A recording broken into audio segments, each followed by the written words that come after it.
Colleagues, the purpose of this budget, a pre-budget workshop, is to ensure that everyone has a mutual understanding on the direction we've set for the 2025-2026 financial year, and the alignment of our activities to our priority areas. And this alignment, ladies and gentlemen and colleagues, is being guided by our strategic development plan for the year 2024 to 2025. So the document, colleagues, is a living document which should be reviewed from time to time and should be our guide for the next 5 years. So in relation to the budget, colleagues, our allocation for this financial year 2024-2025 is 101 million, which is an increase of 6 million from the last financial year. And we are all aiming to get more money. And the amount that has been floated is 250 million, from 101 million to 215 million for the next 250 million for the next financial year budget. And as alluded to by our Honourable Minister, the increase will help support rural waterways infrastructure, ensure food security for all Fijians,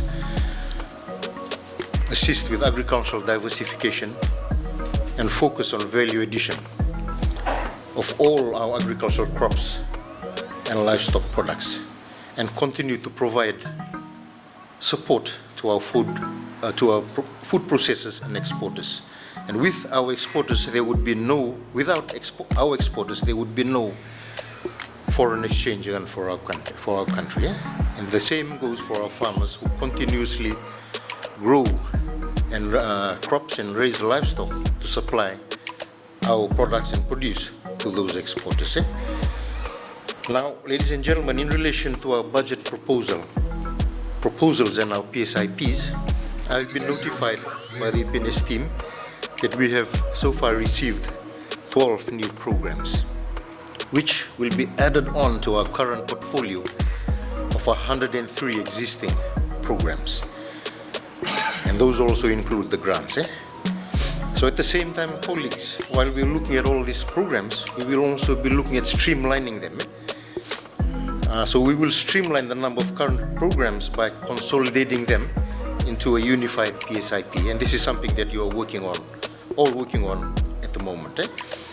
And one such program, as most of you may know, is the agricultural mechanization program.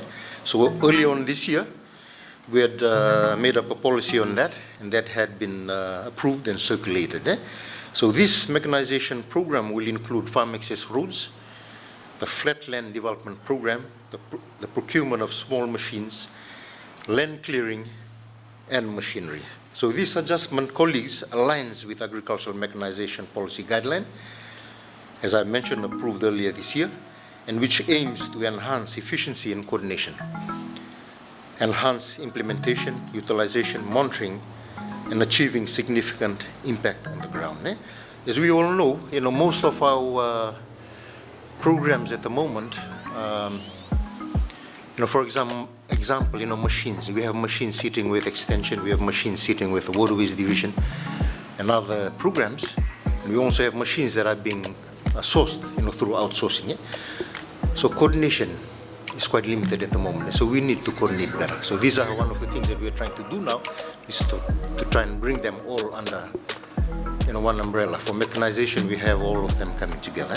And I think another two important programs that have been highlighted here, colleagues, are the programs that will be streamlined. These other two programs that will be streamlined will also focus on strengthening capacity building. As we all know, at the moment, we all have trainings under the different allocations and different divisions.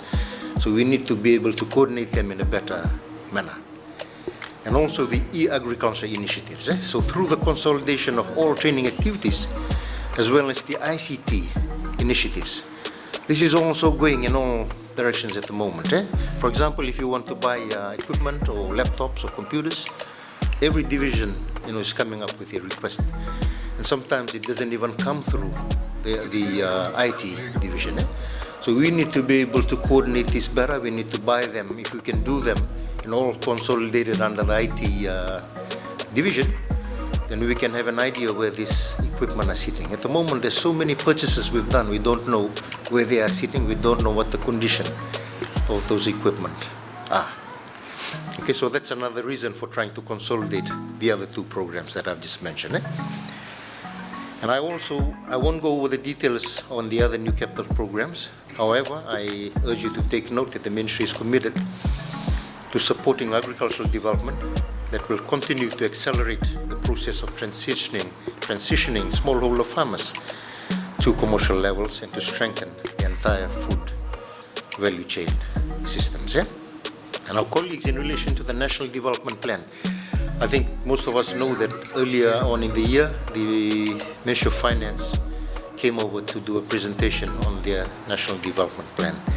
And for us at the Ministry of Agriculture, we continue and we will continue to emphasize that agriculture is still the backbone of our economy. And I think over the recent years, sometimes there's been talk that tourism is taking over. But we all saw during the pandemic period, when all the other sectors closed down, agriculture continued to grow because people need to eat. People need to eat every day. So there's huge potential in the agricultural sector.